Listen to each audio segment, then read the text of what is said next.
The collective fleet emerged from hyperspace like a swarm of angry insects. Ambassador Crystal watched from the observation deck of the diplomatic station, his four eyes widening in terror as ship after ship materialized against the backdrop of stars. He had seen many things in his 300 years of service to the Galactic Council, but nothing like this. "How many?" he whispered to his aide. 2,417 vessels, the aide replied, his voice shaking. "The entire collective armada." Felt his heart sink. The small colony world below them, Horizon's Edge, had only one defense, a single Terran Marine battalion stationed at the planetary garrison, 300 humans against an army that numbered in the millions. "We must evacuate," Crystal said. "Contact the Terran commander. Tell them to prepare for immediate withdrawal. The Council will authorize emergency transport ships." The aide nodded and hurried away. Crystal continued to watch the enemy fleet spread across the void like a dark stain. The collective had conquered 47 worlds in the past decade. They did not negotiate. They did not take prisoners. They simply consumed everything in their path, adding the biological material of their victims to their ever-growing hive mind. Horizon's Edge would be their 48th conquest. It was a simple matter of mathematics. 300 soldiers could not stop 2 million warriors. The communication screen flickered to life, and Crystal found himself looking at a human face. The woman had short dark hair and a scar running down her left cheek. Her eyes were the color of storm clouds, and they held absolutely no fear. "Ambassador," she said, "I'm Colonel Sarah Chen, commanding officer of the 47th Terran Marine Battalion. I understand you want us to evacuate." "Yes, Colonel. The Council has authorized emergency withdrawal. There is no shame in retreat against such overwhelming force. You must preserve your soldiers for future battles." Colonel Chen smiled. It was not a pleasant smile. It was the kind of smile that made Crystal deeply uncomfortable. "Ambassador, I appreciate the Council's concern, but I'm afraid there's been a misunderstanding." "Misunderstanding? You seem to think we're going to run away." Crystal blinked all four of his eyes in confusion. "Colonel, there are over 2,000 enemy ships. Their ground forces number in the millions. You have 300 soldiers." 312, Chen corrected. "Sergeant Williams had twins last month. She's back on duty." "This is not a joke, Colonel. You cannot possibly win this fight." Chen leaned forward and her smile disappeared. "Ambassador, let me tell you something about Terran Marines. We don't fight because we think we can win. We fight because it's the right thing to do. There are 50,000 civilians on Horizon's Edge. Farmers, teachers, children.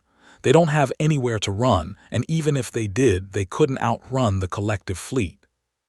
"But surely you must see reason. Your deaths will accomplish nothing." "My deaths?" Chen laughed. "Ambassador, I didn't say anything about dying. I said we weren't going to retreat. There's a difference." Crystal opened his mouth to respond, but Chen continued before he could speak. "The collective has conquered 47 worlds because every civilization they've faced has followed the same logical pattern. Overwhelming odds mean retreat. Superior numbers mean surrender. It's the smart play. It's the reasonable response. But here's the thing about humans, Ambassador. We're not always smart and we're rarely reasonable." "I do not understand." "Let me put it this way. When a wolf attacks a sheep, the sheep runs. When a wolf attacks a human, sometimes the human runs too.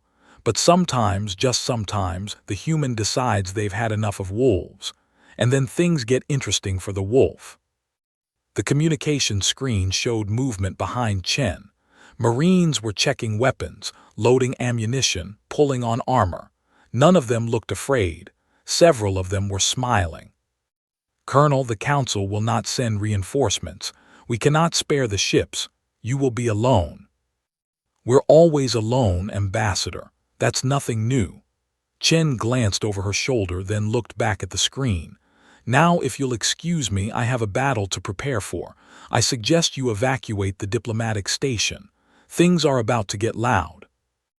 The screen went dark and Crystal stood in silence, trying to process what had just happened. He had offered the humans an honorable way out, a chance to preserve their lives, and they had refused.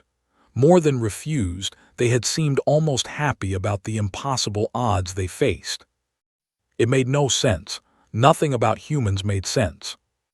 The aide returned, his face pale. "Ambassador, the Terran commander has rejected our offer." "I know, I spoke with her myself." "What do we do now?" Crystal turned back to the observation window. The collective fleet was moving, beginning its approach toward the planet. In a few hours, they would begin their invasion.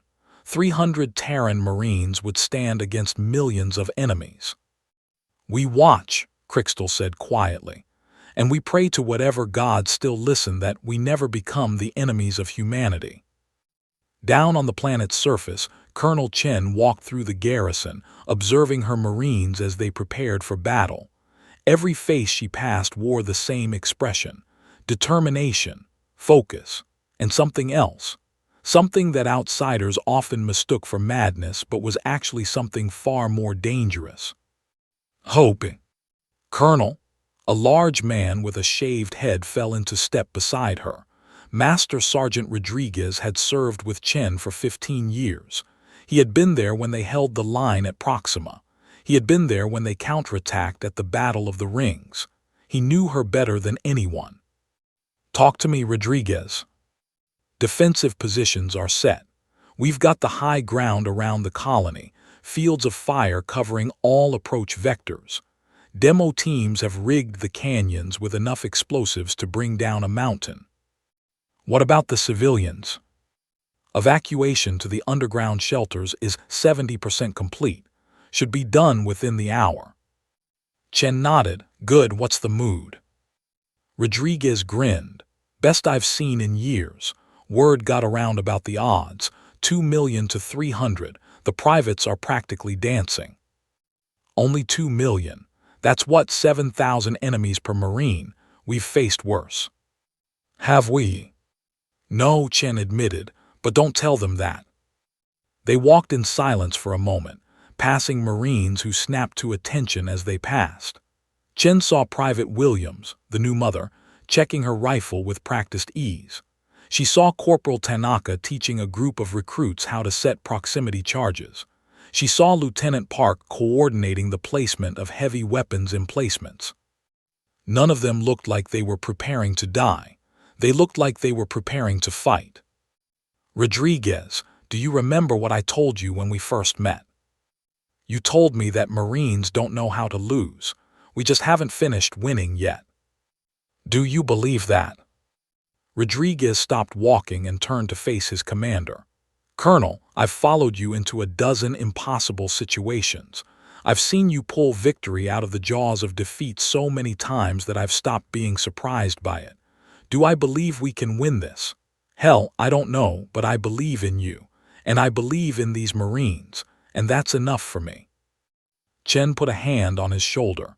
"It's going to be bad, Rodriguez, worse than anything we've faced before." "I know. We might not make it." "I know that too." "Then why are you smiling?" Rodriguez laughed. "Because I'm a Terran Marine, Colonel, and this is what we live for. The moment when everyone says we can't win, when all the math says we should run, when the entire galaxy is watching and waiting for us to fail. This is the moment we get to show them what humans are made of." Chen felt herself smiling too. It was infectious, this madness that ran through the veins of every Marine. This refusal to accept defeat even when defeat was certain. This stubborn, illogical, beautiful insanity that had carried humanity from the caves of Earth to the stars. "All right then," she said, "let's give them something to remember." The first collective dropships entered the atmosphere 3 hours later.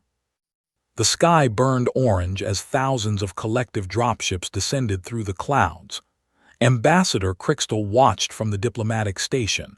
which had moved to a safe distance from the planet but still maintained observation capabilities. His aide stood beside him, trembling. "It begins," Crystal said quietly. On the surface, Colonel Chen stood at the command post, watching the same sky through a tactical display. The dropships were coming in fast, not bothering with evasive maneuvers. Why would they? They outnumbered the defenders by such a massive margin that caution was unnecessary. "All units, this is Chen. Hold fire until they reach the kill zone. Make every shot count." Across the defensive line, 300 Marines waited in silence. They had dug in around the colony, using the natural terrain to create chokepoints and ambush positions. The canyons that led to the civilian shelters had been rigged with enough explosives to crack a continent. Every approach was covered by overlapping fields of fire. It wasn't enough. Everyone knew it wasn't enough, but it was what they had. The first wave of dropships touched down 2 kilometers from the defensive perimeter.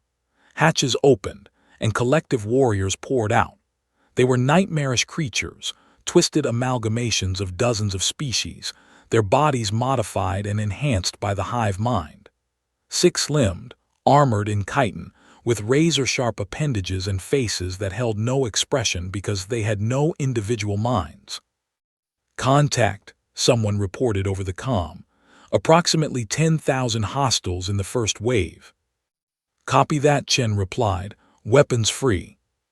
The first shots rang out across the battlefield. Marines opened fire with plasma rifles, rail guns, and heavy weapons. Collective warriors fell by the dozens, then by the hundreds. But for every one that fell, 10 more took its place. Private Williams crouched in her foxhole, methodically picking off targets. Each shot was precise, aimed at the weak points in the collective's armor. Beside her, her spotter called out ranges and wind adjustments. "Target 300 meters, center mass." Williams fired. A warrior dropped. "Target 280, moving left." She adjusted, fired again. Another kill. "Target 260, fast mover." The third shot caught the warrior mid-leap, sending it tumbling to the ground. Williams allowed herself a small smile before acquiring her next target. Across the line, Corporal Tanaka's squad was holding a narrow pass between 2 rock formations. The collective had identified it as the easiest approach to the colony and was throwing warriors at it in waves. Bodies piled up in front of Tanaka's position, but more kept coming. Running low on ammo, one of his Marines shouted. "Fall back to secondary position. I'll cover." The squad retreated in good order, firing as they moved. Tanaka stayed behind, manning the heavy plasma cannon until his ammunition was exhausted. Then he grabbed his rifle and joined the retreat, pausing only to activate the demolition charges.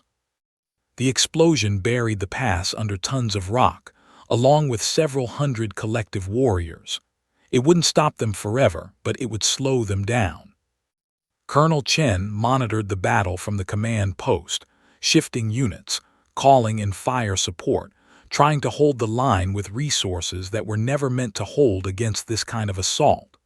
Every minute they bought was another minute for civilians to reach the shelters. Every enemy killed was one less threat to the people they had sworn to protect. "Colonel, we're losing the eastern flank." Chen checked her display.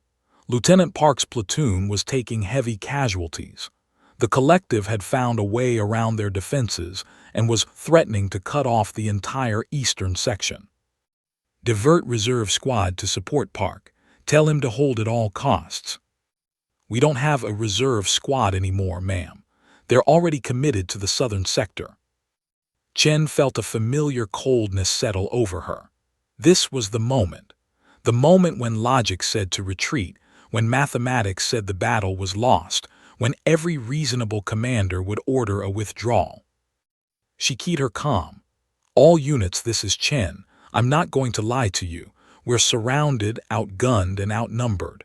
By any reasonable measure, we've already lost this battle." Across the battlefield, Marines paused to listen. "But I didn't join the Corps to be reasonable." None of us did. We joined because we believe in something bigger than ourselves. We believe that every life is worth protecting, that every stand matters, that every moment of defiance is a victory against the darkness. The collective warriors were regrouping for another assault, tens of thousands of them, with millions more on the way. So I'm not ordering you to hold your positions. I'm asking you, stand with me, fight with me. And if we have to die today, let's make sure the enemy never forgets the day they faced the Terran Marines. For a long moment there was silence on the comm. Then, one by one, voices began to respond. First squad holding. Second squad holding. Third squad standing with you, Colonel. Every unit reported in. No one retreated. No one asked for permission to withdraw. 300 Marines facing millions of enemies, and not a single one of them willing to give up. Chen felt tears prick at her eyes. She blinked them away and keyed her comm one more time. Then let's show them what we're made of. All units advance. It was insane. It was suicidal. It was exactly what no enemy would expect. The Marines came out of their defensive positions, not to retreat but to attack. They charged into the collective lines, weapons blazing, screaming war cries that had echoed across battlefields for centuries. The enemy, expecting a broken and demoralized defense, was caught completely off guard. Master Sergeant Rodriguez led the charge on the eastern flank, his squad cutting through collective warriors like a blade through water. Lieutenant Park, bleeding from a wound in his shoulder, rallied his platoon and pushed back the enemy advance. Private Williams abandoned her sniper nest and joined the assault, her rifle firing with mechanical precision. The collective had never seen anything like it. Their tactical algorithms could not process an enemy that attacked when they should defend, that advanced when they should retreat, that fought harder when the odds grew worse.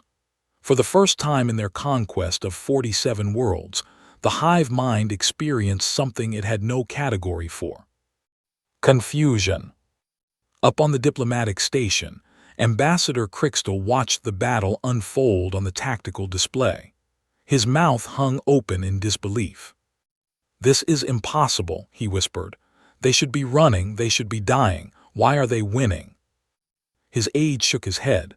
"I don't know, Ambassador. I don't think anyone knows." On the surface, the Marines were paying for their aggression in blood. For every collective warrior they killed, they lost one of their own. But they were killing far more than they were losing, and they were buying time. Precious, irreplaceable time for the civilians in the shelters below. Colonel Chen led from the front as she always had. Her rifle was empty, so she fought with her sidearm. When that ran dry, she picked up a fallen enemy's weapon and kept fighting. Blood ran down her face from a cut on her forehead, but she didn't notice. All that mattered was the next enemy and the next and the next. The first day of the battle ended with the collective forced to retreat and regroup. They had expected to take the colony in hours. Instead, they had lost tens of thousands of warriors and gained nothing. On the diplomatic station, Ambassador Crystal received a communication request from the collective fleet. He accepted it with trembling fingers. The face that appeared on the screen was not quite a face. It was a mask made of organic material, with eyes that glowed with alien intelligence. The voice of the hive mind spoke through it. "Explain," the collective demanded. "Our calculations predicted total victory within 4 hours. Instead, we have suffered significant casualties and made no progress. Explain the anomaly." Crystal swallowed hard. "The defenders are human. We are aware. Our databases contain extensive information on the Terran species. Their physical capabilities do not exceed those of other conquered races. Their technology is not significantly advanced. There is no logical explanation for their resistance." "Perhaps," Crystal said carefully, "logic is not the correct framework for understanding humans." The hive mind was silent for a moment. "Elaborate." "Humans do not calculate victory the same way you do. They do not weigh odds and choose the optimal path. They fight for reasons that cannot be quantified. Honor, love, spite. They will die rather than surrender, and they will kill rather than run. Your calculations failed because you treated them as rational actors. They are not rational. They are human. The mask tilted slightly. This is inefficient. Yes, it is, but it is also why they are winning. The communication ended, slumped back in his chair, exhausted. Down on the planet, Colonel Chen took stock of her losses. 87 Marines dead. Another 40 wounded but still fighting.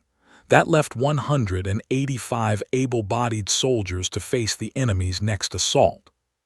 "We can't keep this up," Rodriguez said quietly. "We're running out of bodies." Chen nodded. "I know, but every hour we hold is another hour for reinforcements to arrive." "Will they come?" "They're not supposed to. The Council said no ships could be spared."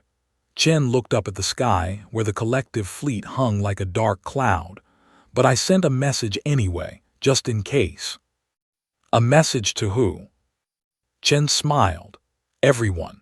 I told them what was happening here. I told them that 300 Marines were standing against 2 million enemies. I told them that we would die before we let a single civilian be harmed." "And you think someone will respond?" "I think humanity never could resist a good underdog story." The second day of the battle began at dawn. The collective had learned from their mistakes. They came in smaller, faster waves, probing the defenses for weaknesses. They brought heavy weapons, artillery that could blast through fortifications like paper. Colonel Chen adapted. She had to.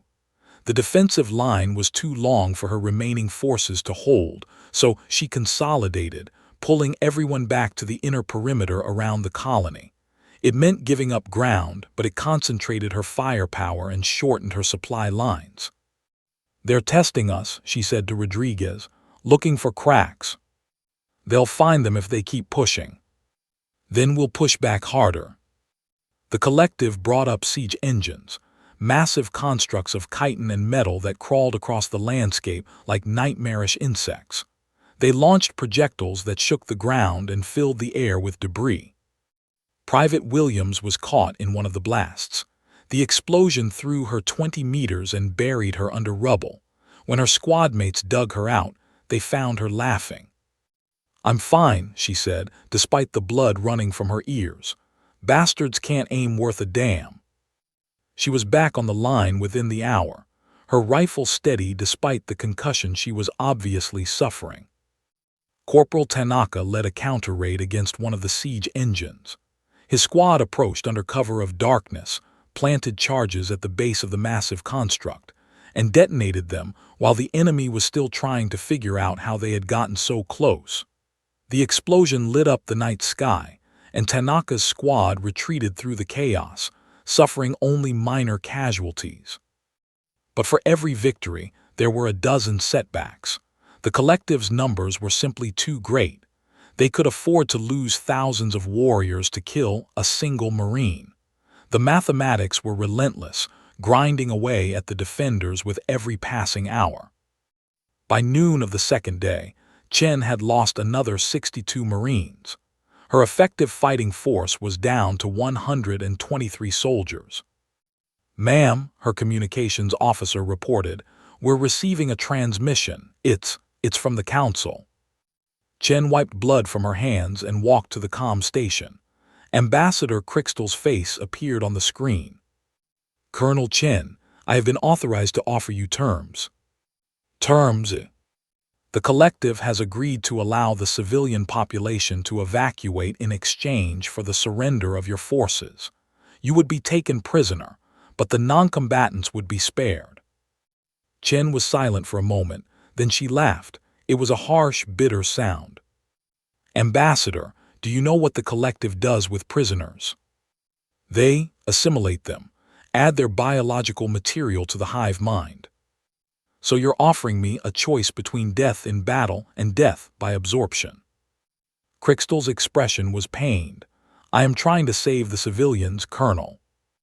"No, You're trying to end this quickly because watching us fight makes you uncomfortable. You don't believe we can win, so you want us to stop trying. Can you win? Chen looked around the command post. Her Marines were exhausted, wounded, running low on ammunition. They had held for 36 hours against impossible odds, but the end was coming. Everyone could feel it. No, she said finally, we probably can't, but that's not the point. Then what is the point? The point, Ambassador, is that we're showing the galaxy something it forgot. We're showing them that there's still something worth fighting for, that there are still people who will stand up against evil, even when they know they're going to lose. Crystal was quiet for a long moment. When he spoke again, his voice was different, softer. I have watched your people for 2 days now. I have seen them charge into certain death without hesitation. I have seen them laugh in the face of overwhelming odds. I have seen them refuse to give up when giving up would be the rational choice. I don't understand you, Colonel Chen. I don't think I ever will. But I am beginning to think that perhaps the galaxy needs people like you. People who are too stubborn to know when they're beaten. Is that your professional diplomatic assessment? It is my personal opinion, for what it's worth. Tell the Council I decline their terms. We will hold this position until we are dead or victorious. There is no third option. The screen went dark. Chen turned to find Rodriguez watching her. You know, he said, most people would have taken that deal. Most people aren't Terran Marines. True, Rodriguez checked his rifle. For what it's worth, I'm glad I'm going to die fighting beside you rather than rotting in some collective processing vat. Who said anything about dying? We haven't lost yet. We've got 123 soldiers against 2 million enemies. The math isn't exactly in our favor. Chen smiled. I never was very good at math. The afternoon brought the heaviest assault yet. The collective had realized that subtlety wasn't working, so they reverted to their original strategy, overwhelming force. They came in waves, tens of thousands at a time, throwing themselves against the Marine positions with reckless abandon. The defenders held, barely. By nightfall, Chen had lost another 31 Marines. Her force was down to 92 soldiers. This can't continue, Lieutenant Park said. He had been shot twice more during the day's fighting but refused to leave the line. We don't have enough bodies to cover the perimeter. Then we'll make do with what we have. Colonel, with respect, making do isn't going to cut it. They're going to break through tomorrow. It's not a question of if, it's a question of when. Chen knew he was right. She had known it since the battle began, but knowing something and accepting it were two different things. How long until the civilians are completely evacuated to the deep shelters? Another 8 hours, maybe 10. Then we hold for 10 hours. And after that we make our last stand in the colony itself, street by street, building by building. We make them pay for every meter in blood. Park nodded slowly. That's a good plan, a Marine's plan. It's the only plan we have. That night, Colonel Chen walked through what remained of her battalion. She stopped at each position, spoke to each Marine, learned names she should have known already. She heard stories of bravery, of sacrifice, of impossible courage in the face of certain death. She found Private Williams sitting alone, cleaning her rifle by the light of a burning enemy vehicle. "Private, how are you holding up?" Williams looked up. Her face was pale, her eyes red from exhaustion, but her hands were steady. "I keep thinking about my kids, ma'am, the twins. They're back on Earth with my mother. They're only 6 months old. They won't remember me." Chen sat down beside her. "Is that why you're still fighting for them?" "No," Williams shook her head. "I'm fighting because this is who I am. I'm a Marine. This is what we do. If I ran away, if I hid, if I let the enemy win without a fight, I couldn't live with myself. Even if I survived, I wouldn't be the same person. I wouldn't be the mother I want my kids to know. You could have taken the evacuation offer. No one would have blamed you." I would have blamed me, that's enough. Chen put a hand on the young woman's shoulder. Your kids are going to know exactly who you were, Private. I'll make sure of it, even if I have to climb out of hell to tell them. William smiled. I'd like to see that, ma'am. So would I. The night passed slowly. The collective forces regrouped in the darkness, preparing for the final assault. Everyone knew it was coming. Everyone knew how it would end. But when dawn broke on the third day of the battle, something unexpected happened. The Marine communications officer sat bolt upright, disbelief on her face. Colonel, we're receiving multiple transmissions. From who? Everyone. Terran Fleet Command, colonial militias, private merchant vessels. Ma'am, they're all saying the same thing. Chen grabbed the headset and listened. Her face went through a series of emotions: shock, confusion, hope, and finally, a smile. What is it? Rodriguez demanded. Chen laughed. It was a real laugh this time, not the bitter sound from before. Remember that message I sent, the one telling the galaxy what was happening here? Yeah. It went viral. Apparently, someone uploaded the drone footage of our counterattack on the first day. It's been viewed by billions of people across 100 worlds. And now, ships are coming from everywhere. Military ships, civilian ships, even alien ships. They're all coming to Horizon's edge.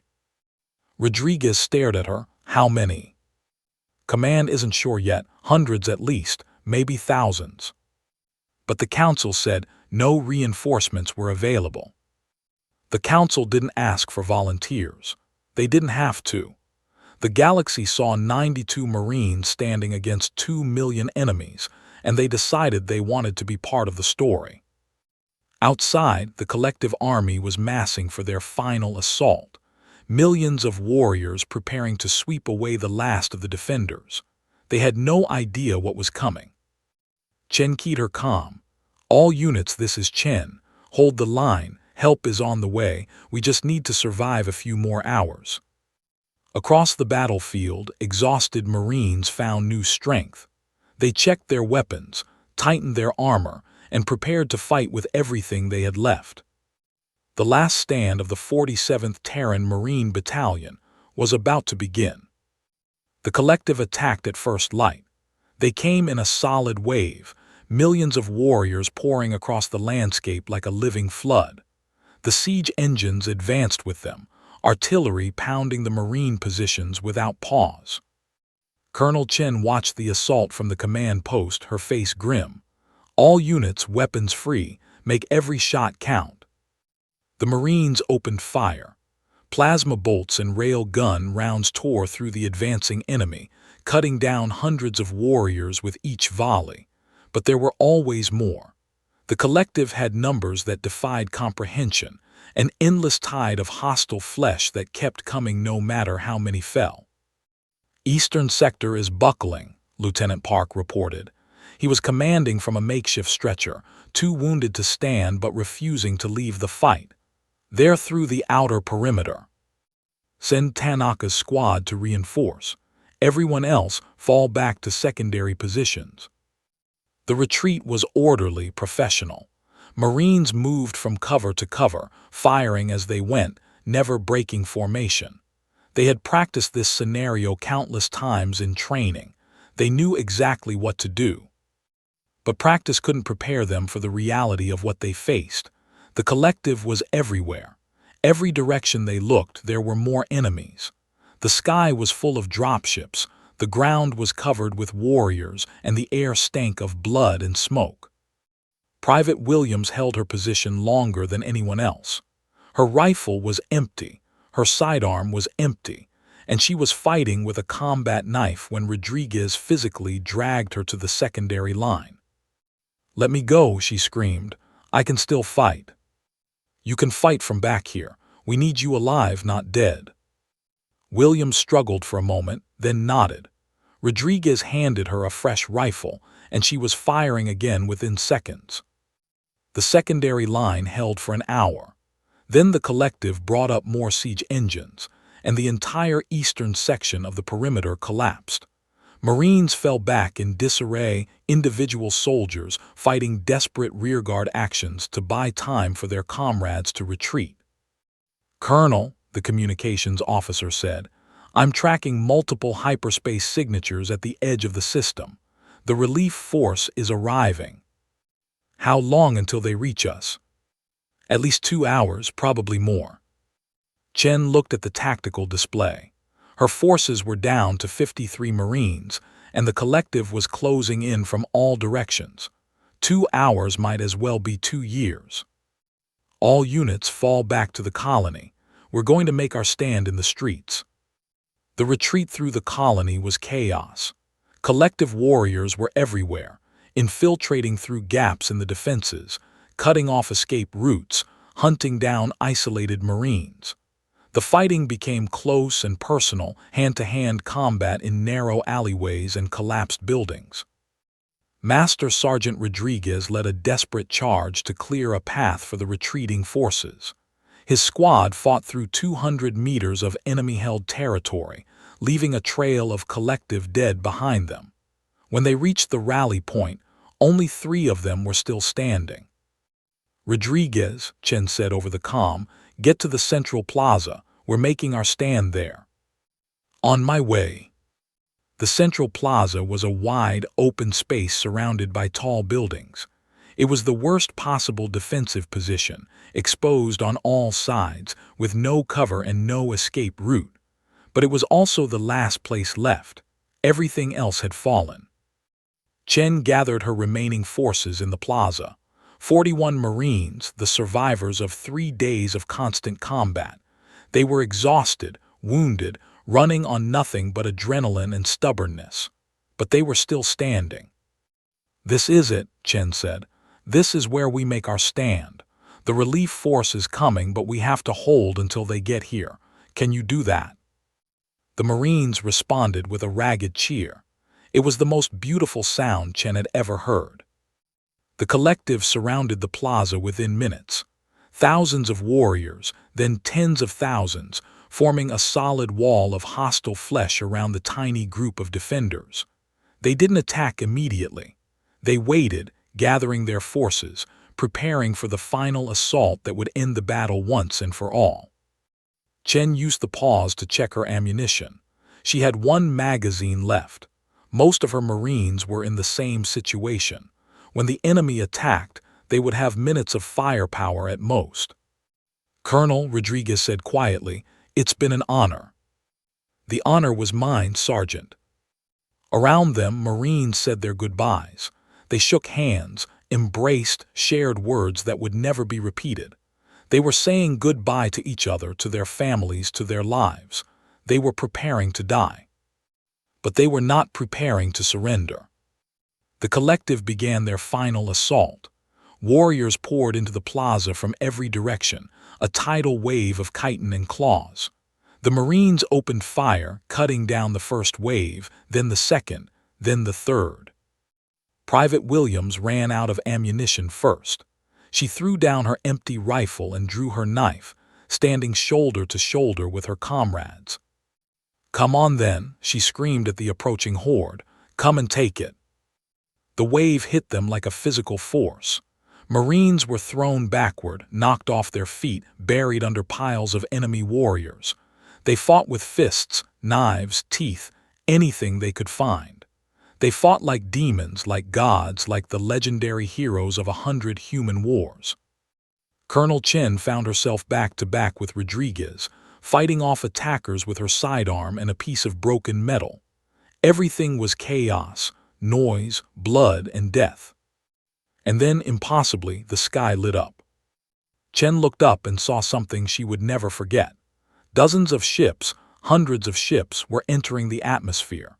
Terran warships, colonial frigates, even alien vessels from species that had never before fought alongside humanity. They were descending on the battlefield like avenging angels. "Attention, collective forces," a voice boomed from the lead ship's speakers. "This is Admiral Morrison of the Terran Combined Fleet. You are surrounded and outgunned. Surrender immediately or be destroyed." The collective hesitated. For the first time in the battle, they actually stopped advancing. The hive mind was processing this new information, trying to calculate odds, trying to understand what had happened. How? The hive mind broadcast on all channels. Our calculations showed no possibility of reinforcement. The probability of this outcome was 0. Colonel Chen laughed. Blood was running down her face, her arm was broken, and she was pretty sure she had cracked ribs, but she was laughing. "That's your problem," she said into her calm, loud enough for the hive mind to hear. "You calculated the probability. You didn't factor in the certainty." "What certainty?" "The certainty that humanity will always stand up for what's right, even when the odds are impossible, even when victory is certain failure, even when the math says we should lose." The relief fleet began deploying troops. Thousands of soldiers, fresh and armed, dropping from the sky to reinforce the battered defenders. The collective tried to regroup, tried to respond, but they were too slow. Their calculations had not prepared them for this outcome. Within an hour, the tide of the battle had completely turned. Within 3 hours, the collective ground forces were in full retreat. Within 6 hours, their fleet had jumped to hyperspace, fleeing from the planet they had expected to conquer with ease. The Battle of Horizon's Edge was over. Colonel Chen sat down in the middle of the plaza, too exhausted to stand. Around her, Marines were being treated by medics, evacuated to hospital ships, reunited with the civilians they had protected. The colony was battered, scarred, but intact. Rodriguez sat down beside her. He had a bandage around his head and his left arm was in a sling, but he was smiling. "We did it," he said.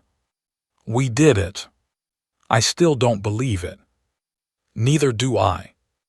Ambassador Crystal appeared at the edge of the plaza. He walked slowly toward them, picking his way through the debris and the bodies.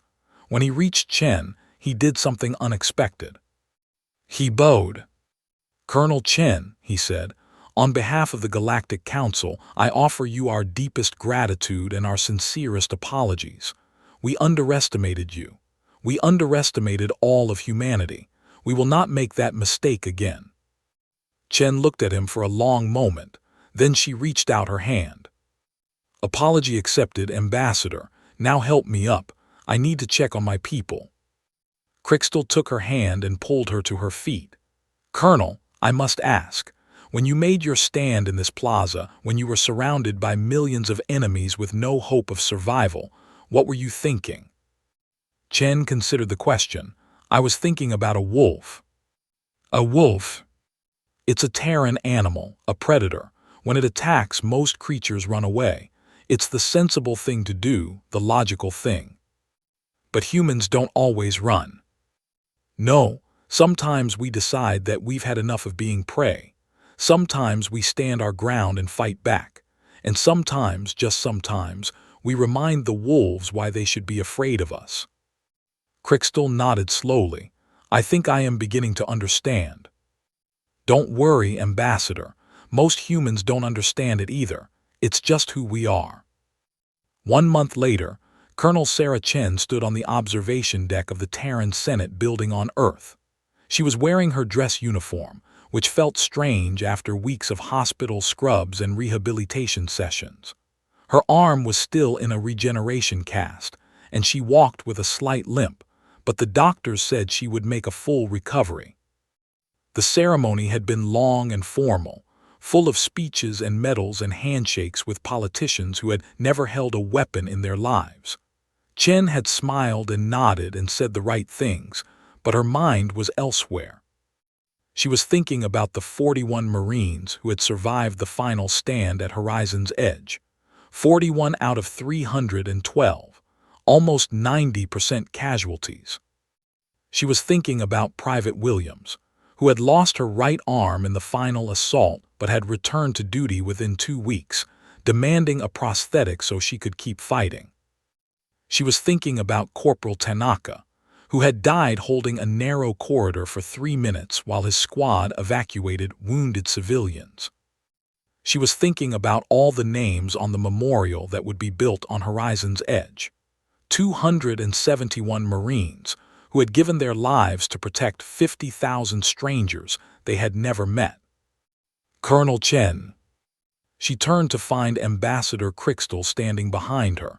He had changed since the battle. There was something in his eyes that hadn't been there before. Understanding, maybe, or respect. Ambassador, I didn't expect to see you here. I requested permission to attend the ceremony. I wanted to. I needed to see this. See what? Crystal gestured at the city beyond the observation window. The streets were packed with people, millions of humans celebrating the victory at Horizon's edge. There were parades, fireworks, music. It was the largest celebration in Terran history. This, he said, this is what I needed to see. The way your people respond to sacrifice, the way you honor your heroes, the way you turn tragedy into triumph. We lost a lot of good people, Ambassador. This celebration doesn't change that. No, but it transforms it. Among my people, such losses would be mourned in silence. We would speak of it as a defeat, a failure. We would learn the wrong lessons and make the same mistakes again. And what lessons did you learn? Crystal was quiet for a moment. I learned that there are things more important than survival. I learned that courage is not the absence of fear, but the decision that something else matters more.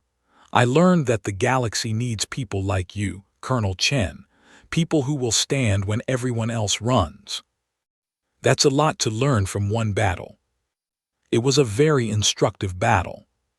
Chen smiled. What will you tell the Council? I will tell them that humanity is not to be underestimated. I will tell them that the collective made a mistake when they attacked Horizon's edge. I will tell them that any species that produces warriors like the 47th Terran Marine Battalion is a species that should be respected, admired, and never, ever crossed. That's very generous. It is simply the truth. They stood in silence for a while, watching the celebration below. Then Chen spoke again. The collective will be back, you know. This defeat won't stop them. It will make them more cautious, more careful, but it won't change their fundamental nature. I know. The Council is already preparing for the next confrontation. Will they be ready? With humanity's help, yes, I believe they will. Chen nodded. Then that's something. That's what we were fighting for, really. Not just to save one colony, but to show the galaxy that the collective can be beaten, that they're not invincible, that resistance is possible. You succeeded. The footage of your counterattack has been viewed by every sentient species in the galaxy. It has become, I believe the human term is legendary. Legendary, Chen laughed softly. We were just doing our job, Ambassador, nothing legendary about it. That, Crystal said, is exactly what makes it legendary. The ceremony was winding down. Dignitaries were leaving, media crews were packing up, and the formal atmosphere was giving way to something more relaxed. Chen was about to excuse herself when she noticed a small group of Marines approaching. It was the survivors of the 47th. All 41 of them, dressed in their finest uniforms, standing in formation despite their injuries and prosthetics and visible scars. Master Sergeant Rodriguez stepped forward and saluted. Colonel Chen, the battalion wanted to present you with something. At ease, Rodriguez, what is it? Rodriguez reached into his pocket and pulled out a small metal object. It was a bullet casing, bent and scorched, mounted on a simple chain. We found this in the plaza after the battle. It's one of yours, from the final stand. Chen took the casing and turned it over in her hands. It was nothing special, just a piece of spent ammunition, the kind that littered every battlefield after every fight. But she knew what it meant. We talked it over, Rodriguez continued. The whole battalion, and we wanted you to know something. When the next fight comes, and it will come, we'll be there, all of us. Because that's what Marines do. We stand together, we fight together, and if necessary, we die together. Chen felt tears prick at her eyes. She blinked them back, but not fast enough. Rodriguez, all of you, I don't know what to say. You don't have to say anything, Colonel. Just promise us one thing. What's that? Rodriguez grinned. Promise us you'll lead the charge, because wherever you go, we'll follow. Into the teeth of the enemy against any odds to the end of the universe if that's what it takes. Chen looked at her Marines, her family, the people who had stood beside her against 2 million enemies and never flinched, never wavered, never gave up. She put the chain around her neck and felt the weight of the bullet casing against her chest. I promise, she said. Now let's go join the celebration. I think we've earned a drink or two. The Marines cheered and broke formation, crowding around their commander, laughing and joking and celebrating their survival. Ambassador Crystal watched them go, shaking his head in wonder. Humans, he thought, the galaxy will never understand them, and perhaps that's exactly why they win. Far away, in the cold void between stars, the collective was regrouping. The hive mind was processing the data from the Battle of Horizon's Edge, trying to understand what had gone wrong, trying to calculate how to prevent such an outcome in the future. But there was a new variable in their equations now, a factor they had never encountered before, a species that didn't retreat when outnumbered, didn't surrender when outgunned, didn't give up when the math said they should lose. The collective had conquered 47 worlds. They had never been defeated in open battle. They had believed themselves invincible. Now they knew the truth. Somewhere out there, 300 humans had held the line against 2 million warriors. They had been outgunned, outnumbered, and out of options. By every logical measure, they should have lost. But Terran Marines didn't believe in logic. They believed in each other. And that made all the difference. The story of Horizon's Edge spread across the galaxy like wildfire. It was told in cantinas and council chambers, in schools and military academies, in whispered conversations and shouted celebrations. It became a legend, a myth, a symbol of everything that humanity represented. And at the heart of the legend was a simple truth. When faced with overwhelming odds, Terran Marines didn't retreat. They fought harder,